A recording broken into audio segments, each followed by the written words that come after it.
cue back into this whole Dr. Umar thing and my father having the same spirit, it's like, it's the exact same thing. It's, okay, what resources can I get from you? And not only what can I get from you, like, how can I bleed you dry, right? And even leave you to the point where then you got to answer for everything that I've done. My name not being on anything, like his name not being on anything, it'll just be mine. And I'm here trying to figure out, like, how can I cover my A? How can I cover my behind? Because of the things that you did. And then you want to call it holy, you want to call it God, you want to call it like divine, or something for the community, or it's for the culture, it's for our kids, it's for your soul, it's so you could go to heaven, so you won't go to hell. And all of these fear-based tactics of why I need to be a part of it, and no real substantial anything. Like, because if we really look into it, you're not qualified to do this. And dare I say it, you're not even called. You're not called to do this.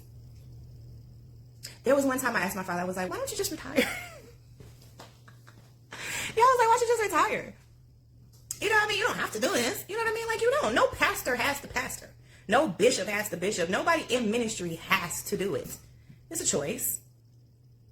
But if your choice is a hindrance to your own family, right? To your first ministry, right?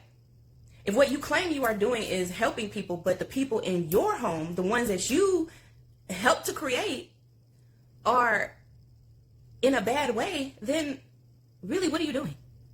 Is anything you're doing important? When your own fruit, and this goes back to the fruit, right? Because you look at me and you think, oh, like, that's the pastor's daughter. And I have my issues, right? We see my, child. Don't do me, okay? I got my issues, all right? I got my issues. But I got brothers, y'all. I got brothers who are bad off. You can't just look at me and think, oh, she's successful. She got a house, she got kids, she got a nice husband.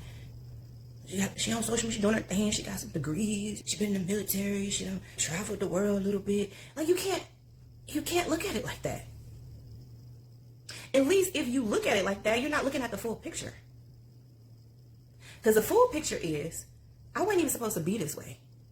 The full picture is, I was probably supposed to be like some prostitute on the corner, drugged out, selling myself, probably being abused in all kinds of ways. That's what I truly feel like what was supposed to happen to me. That's what I was supposed to become. That's what a lot of women become under the conditions in which I grew up. With my father, that is. But thank God I had a mama, child. Because Miss Cynthia, child. Thank God I had a mama. That a praying mother, okay? Like, my mom used to come in my room at night and pray. That was her spot. That was her praying spot. Of course. You know what I mean? Like, Lord. My brothers were jealous of it. They was like, why don't you come in our room and pray? Because, see, at the time, she didn't know that there was someone else coming in their room and praying. But not the P-R-A-Y. It was the P-R-E-Y. And who was that? The good old pastor. The good old pastor, y'all. I didn't even find this out until, like, maybe 5 years ago, that my father used to go in my brother's room at night and whisper in their ears, y'all. And what was he saying?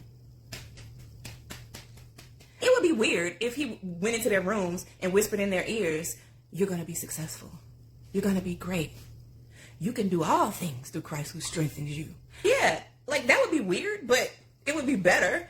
But we all know, even if you don't know him, he wasn't going in their rooms and whispering that. What was he saying to them? What was he putting in their spirit while they were sleeping? That hunts me, y'all. Like, that low-key, like, hunts me.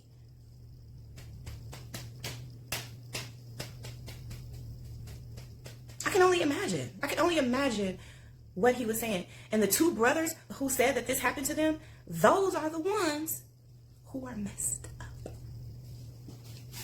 Messed up. And I blame my father. Yeah, it's your fault. It's your responsibility. Because how are you equipped to have a school? How are you equipped to have a school? And you were going into my brother's rooms at night, whispering in their ears. What were you whispering? Is it the same thing that you want to whisper to the kids that are going to be in your school one day if you have a school? I want to do everything in my power to not let that happen. You will not have a school. You will not be teaching anybody's kids anything. Period.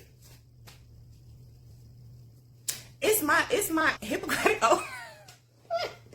Do I have a Hippocratic oath? I think that's what they call it.